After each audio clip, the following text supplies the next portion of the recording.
Hello बच्चों, नमस्कार। आइए आज की कक्षा शुरू करते हैं। तो हम 16 पॉइंट आपकी जो 2 प्रश्नावली कर रहे थे और उसके 8 तक प्रश्न अपने हल कर चुके हैं। तो अब हम लेते हैं 9वां प्रश्न। तो देखते हैं कि 9वें प्रश्न में आपको ये कहा है कि एक बेलन की ऊंचाई एवं त्रिज्या जो है वो क्रमशः ये है। तो आप देख रहे हैं कि आपको त्रिज्या भी दे दी और ऊंचाई भी दे दी, फिर संपूर्ण पृष्ठ का एक क्षेत्रफल का और वक्र पृष्ठ के एक क्षेत्रफल का अनुपात पूछा है। तो ये बहुत ही आसान सा सवाल है बच्चों। तो पहले हम देखेंगे कि बेलन की ऊंचाई और त्रिज्या जो है वो क्या है क्रम से, ये लिख लो आप।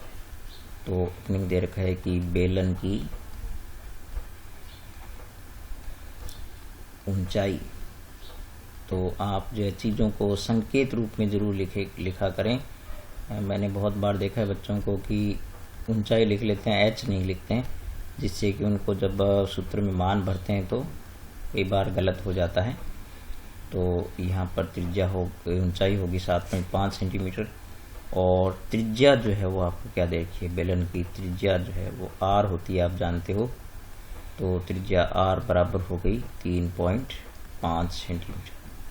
ठीक है, अब आपको क्या ज्ञात करना है, संपूर्ण पृष्ठ का एक क्षेत्रफल व उसके वक्र पृष्ठ के एक क्षेत्रफल का अनुपात पूछा है आपको। तो संपूर्ण पृष्ठ का एक क्षेत्रफल अनुपात वक्र पृष्ठ का एक क्षेत्रफल। तो देखो कितना आसान सा सवाल एकदम से आपके लिए पूछा है। तो आप जानते हैं कि संपूर्ण पृष्ठ का क्षेत्रफल जो होता है वो होता है 2πr into H plus are, और वक्र पृष्ठ होता है बच्चों वो होता है 2πrh। ठीक है, तो आप यदि गौर से देखेंगे तो यहाँ कुछ चीज़ें कैंसिल हो रही है। जैसे आप 2 से 2 कैंसिल कर सकते हैं, यानी अनुपात में सरल कर सकते हैं, और पाई से पाई कैंसिल कर सकते हैं, आर से आप आर कैंसिल कर सकते हैं। तो इस प्रकार से अल्टीमेटली आपके पास क्या बच गया, यहाँ बच गया h प्लस आर और यहाँ बच गया सिर्फ h। ठीक है, तो h आपके पास कितना है 7.5 और r आपके पास है 3.5। अनुपात ये कितना है 7.5। तो देखो आप इनको जोड़ दो तो ये आ गया आपके पास 11.0 और ये हो गया आपका 7.5। अब इनके दशमलव आप हटा लें तो यहाँ तो सीधा 11 ही है बच्चों ये, क्योंकि 11.0 का मतलब 11 हो गया। और यहाँ पर आप देखेंगे कि ये हो गया 75/10। अब अनुपात को सरल करने का तरीका एक ये भी है कि आप यदि भिन्न में अनुपात हो और 2 में अनुपात हो, सिर्फ आप क्या कर सकते हैं, आप इनको तिरछा गुना कर सकते हैं। तो आप इसको इधर गुना करेंगे तो यह आपके पास आएगा 11 गुना 10 बराबर 75 गुना 1। तो इस प्रकार से ये हो गया 110/75। तो आप इसको 5 से कैंसिल कर दो तो ये आ गया 22/15। 22 पंजे 110 और 15 पंजे 75। तो देखो बिल्कुल आसानी से हो गया ये सवाल। अब हम चलते हैं 10वें प्रश्न पर। तो यहाँ 10वां प्रश्न है बच्चों, अपने पास ये है कि बेलनाकार कुएं का व्यास आपको दे रखा है और त्रिज्या दे रखी है आपको और गहराई दे रखी है आपको। तो व्यास आपका 7 मीटर है, तो त्रिज्या कितनी हो जाएगी, इसकी आधी हो जाएगी। फिर इससे एक घनाभाकार चबूतरा बनाया गया जिसकी लंबाई चौड़ाई आपको दे रखी है, ऊंचाई जो है आपको ज्ञात करनी है। तो आप ये बात यहाँ से ध्यान रखें कि चूंकि चबूतरा जो है कुएं की मिट्टी से बना हुआ है, तो जब एक चीज़ से दूसरी चीज़ बनाते हैं तो उनके आयतन क्या रहते हैं, बराबर रहते हैं। तो आप जानते हैं कि चबूतरा जो है वो क्या है, घनाभ के आकार का है। तो इसका जो आयतन होगा, यानी इसका जो आयतन होगा L गुना B गुना ऊंचाई को हमने बड़ा H मान रखा है, तो वो जो है वो कुआं जो है बेलनाकार है, तो उसके आयतन के बराबर होगा πr²h। अब आप क्या करें, इसके अंदर ये दिए गए मान भर दें आप। तो यहाँ पर आपको 22 इसकी लंबाई दी है, चौड़ाई आपको 14 दी है, ऊंचाई कितनी है h आपने मान रखी है। तो पाई का मान 22/7 होता है और आर आपके पास कितनी है 7/2 इंटू 7/2। आप अनावश्यक रूप से भाग नहीं दें, क्योंकि दशमलव में आएगा सवाल थोड़ा आपके लिए जटिल हो जाता है। अब आप बच्चों यहाँ से आप सरल करना इसको सीखें। तो चूंकि हमें h का मान निकालना है, तो आप h को बाईं तरफ रखें और बाकी सब संख्याओं को तिरछा गुणा करके और दूसरी ओर ले जाएं। तो पहले हम देखते हैं कि यहाँ पर जो ऊपर संख्याएं हैं उन सबको आप पहले लिखें। तो ऊपर यहाँ पर हमारे 22 है, फिर 7 है, फिर 7 है और फिर 20 है। ठीक है, ये संख्या हमने लिखी। फिर आप क्या करें, जो नीचे संख्या है वो लिखें आप। तो नीचे संख्या हमारे पास कितनी है 7, 2 और 2। और यहाँ से जो गुणा वाली संख्या है वो भी भाग में जाएगी, तो वो 22 इंटू कितनी होगी 14। यानी आप इनको अनावश्यक रूप से गुणा करके और फिर भाग देने की प्रक्रिया करने के बजाय आप क्या करें, इनको सीधा गुणा में रखें और फिर कैंसिल कर दें। तो आप कैंसिल करेंगे इनको, तो ये इस प्रकार से जो है वो, जैसे आप देख सकते हैं कि यहाँ पर 22 आपका जो है 22 से कैंसिल हो रहा है, 7 जो है वो 7 से कैंसिल हो रहा है। और आप जानते हैं कि 7 एक 7 और 7 दूनी कितना हो जाता है 14 हो जाता है। और यहाँ से 2 दूनी 4 को आप काटेंगे तो ये आ गया आपका 4×5 = 20। तो यहाँ से अब आप देखें कि सिर्फ आपके पास क्या बच गया, यहाँ ऊपर बच गया 5 और यहाँ पर बच गया हर में केवल 2। तो आप भाग देंगे तो कितना आ गया 2.5 मीटर आ गया। तो इस प्रकार से आप देखें कि जो ऊंचाई है वो चबूतरे कितनी हो जाएगी 2.5 मीटर होगी। तो ये सरल करने की तकलीफ थोड़ी आप देखें, क्योंकि जब हम गुणा कर देते हैं तो संख्याएं बड़ी हो जाती है, उनका भाग देना सरल करना थोड़ा मुश्किल हो जाता है। तो ठीक है बच्चों, अब चलते हैं अपने 11वें प्रश्न पर।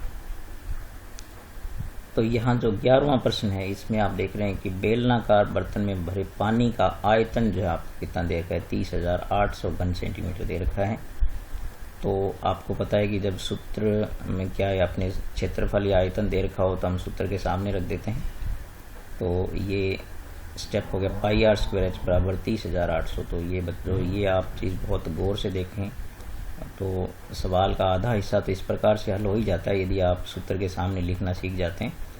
फिर आपको त्रिज्या भी दे रखी है, तो ये मान इसमें भर दें और फिर वज्र गुणा कर दें। बस इस प्रक्रिया को आप याद रखें कि सूत्र के सामने रखें, दिए गए मान भरें और बस तिरछा गुणा कर दें। तो आपका जो है वो जो ऊंचाई या जो अज्ञात राशि वो ज्ञात हो जाएगी। फिर उसकी सहायता से हम बाकी चीज़ों को ज्ञात कर सकते हैं। तो यहाँ पर अब हमें h ज्ञात करना है। तो अब मैंने आपको जैसे पिछले प्रश्न में भी बताया था कि आप जो है वो जैसे बराबर में हमारे पास क्या है 30,800 है, तो आप ये लिख लें और फिर आप देखें कि कौन संख्या जो है भाग में है वो गुणा में जाएगी, गुणा वाली भाग में जाएगी। तो हम तिरछा गुणा करेंगे तो 7 जो है वो ऊपर जाएगा और बाकी ये चीज़ें जो है वो नीचे आएगी। तो 22 इंटू 14 इंटू 14। और आप इनको यहाँ कहीं भी इनको अनावश्यक रूप से गुणा न करें, ताकि आप सरल करें तो आराम से संख्याओं को हम कैंसिल कर सकते हैं। तो आप यहाँ पाएंगे कि ये संख्याएं सारी जो है आपस में कैंसिल हो रही है। तो आप यहाँ देखें कि जैसे हम 22 का यदि भाग देते हैं 30,800 में, ठीक है, तो आप पाएंगे कि ये आपका जो है वो कितनी बार भाग जाएगा 22 एक 22 और बचेगा 8।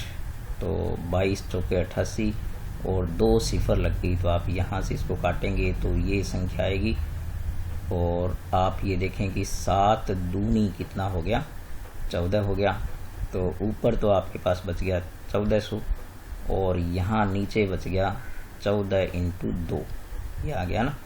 अब आप देख सकते हैं कि यहाँ से हम 14 को बिल्कुल आसानी से 14 से काट सकते हैं। तो यहाँ पर आप काटेंगे तो ये आ गया आपका 100, ठीक है, और अपॉन में 2। तो इस प्रकार आप देखेंगे बिल्कुल आसानी से इसकी जो ऊंचाई है वो कितनी आ गई 50 सेंटीमीटर आ गई। अब आपके पास क्या है, त्रिज्या भी ज्ञात हो गई, त्रिज्या आपको दे रखी थी और ऊंचाई आपने ज्ञात कर ली। तो अब आपको भीतरी वक्र प्रक्षेप क्षेत्रफल ज्ञात करना है। तो भीतरी वक्र पृष्ठ का क्षेत्रफल आप जानते हैं क्या होता है। वक्र पृष्ठ क्षेत्रफल जो है वो 2πr/h होता है। तो 2 × 22/7 × r आपके पास कितनी है 14 और h आपने ज्ञात की है 50। तो इस प्रकार से आप यहाँ से कैंसिल कर देंगे। 7 दूनी कितना होता है 14। अब आप इन संख्याओं को गुणा कर दें तो 22 दूनी 44 हो गया इंटू 50 दूनी कितना हो गया बच्चों 100 हो गया। तो देखो कितने आसानी से जो है वो किसी भी पेज पर गुणा करने की आवश्यकता नहीं है। आपके पास 4400 वर्ग सेंटीमीटर इसका वक्र पृष्ठीय क्षेत्रफल ज्ञात हो गया। तो इस प्रकार से हम आसानी से चीज़ों की गणना कर सकते हैं, बस आप थोड़ा तरीका सीखिए। तो अब अपने चलते हैं 12वें प्रश्न पर। तो यहाँ 12वें प्रश्न में आप देख सकते हैं कि एक खोखला बेलन जो है उसकी भीतरी जो उसकी मोटाई आपको दे रखी है पहले 2 सेंटीमीटर और भीतरी व्यास जो है 14 सेंटीमीटर है। तो भीतरी त्रिज्या जो है वो पहले तो आप ये याद रखें कि भीतरी त्रिज्या को जब R2 कहते हैं। तो भीतरी त्रिज्या जो है वो 14/2 यानी इसकी आधी हो जाएगी। फिर बाहरी त्रिज्या के लिए आप ये याद रखें कि बाहरी त्रिज्या R1 लेते हैं। पहले तो आप ये याद रखें कि बाहरी त्रिज्या को हमेशा क्या लेते हैं R1 और वो भीतरी त्रिज्या प्लस मोटाई जो है वो हो जाती है। तो इस प्रकार से आपके पास आ गया 9 सेंटीमीटर और ऊंचाई आपको 26 सेंटीमीटर दे रखी है। तो कह रहा है कि बेलन दोनों सिरों से खुला है तो इसका संपूर्ण पृष्ठ का क्षेत्रफल ज्ञात करना है। तो हम क्या है खोखले बेलन का संपूर्ण पृष्ठ का क्षेत्रफल का सूत्र हम लगाएंगे। तो ये सूत्र जो है बच्चों आप अच्छी तरह याद रखें। तो खोखले बेलन का संपूर्ण पृष्ठ का क्षेत्रफल जो है वो क्या होता है 2π × R1 + R2 इंटू क्या होता है h + R1 - R2 होता है। तो यहाँ पर सारे मान आपके पास हैं, इनको आप भर दें। तो 2 × 22/7 R1 आपके पास कितनी है R1 आपके पास 9 है।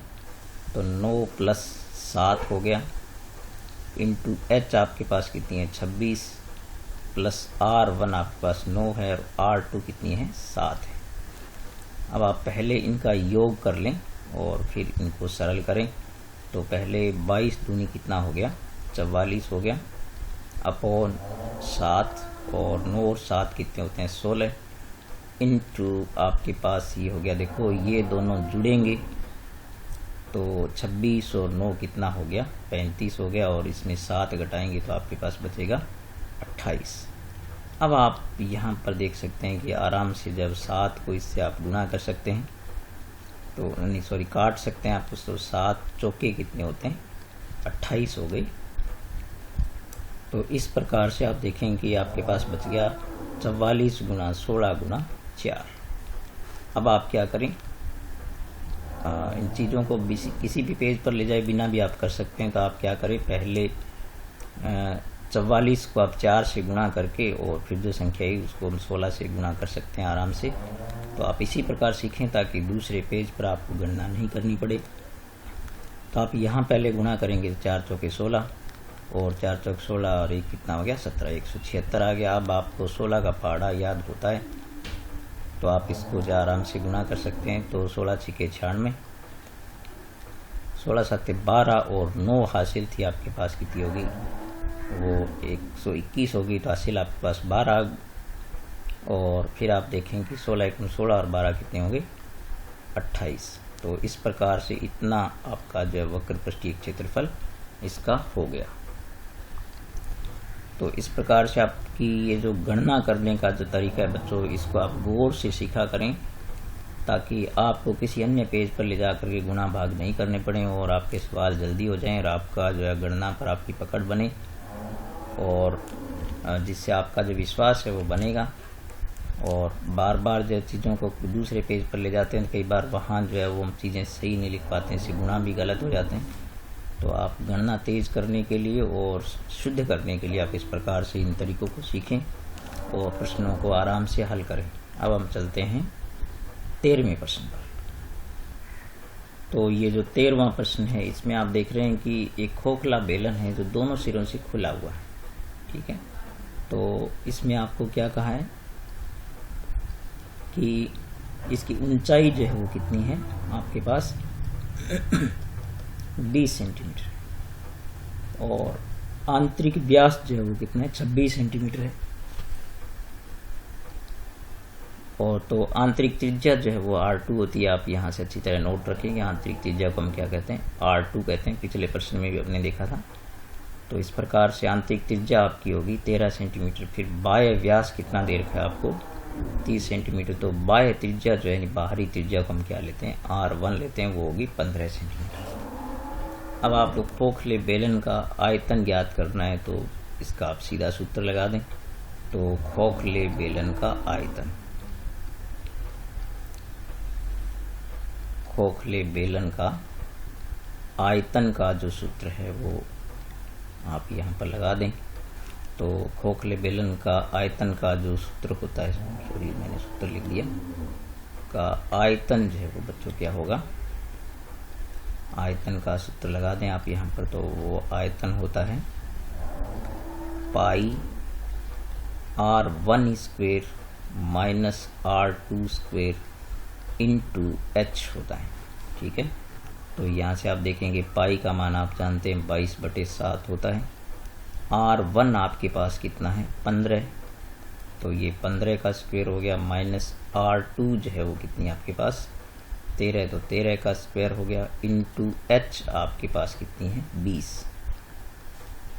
अब यहाँ से भी इसको थोड़ा सा आप इस प्रकार से सरल करना सीखें कि आप जब ये जो a square minus B square वाली जो प्रॉपर्टी होती है तो ये लगा दें आप। तो यहाँ पर आपको पता है कि ये क्या हो जाती है a plus B into A minus B हो जाती है। तो आपको जो है व्यर्थ में इनके वर्ग नहीं करने पड़ेंगे। तो आप ये देखेंगे यहाँ पर आ जाएगा 15 प्लस 13 और यहाँ आ गया 15 माइनस 13, यानी a plus B into A minus B हो गया और गुणा में आपके पास 20 ऊंचाई है।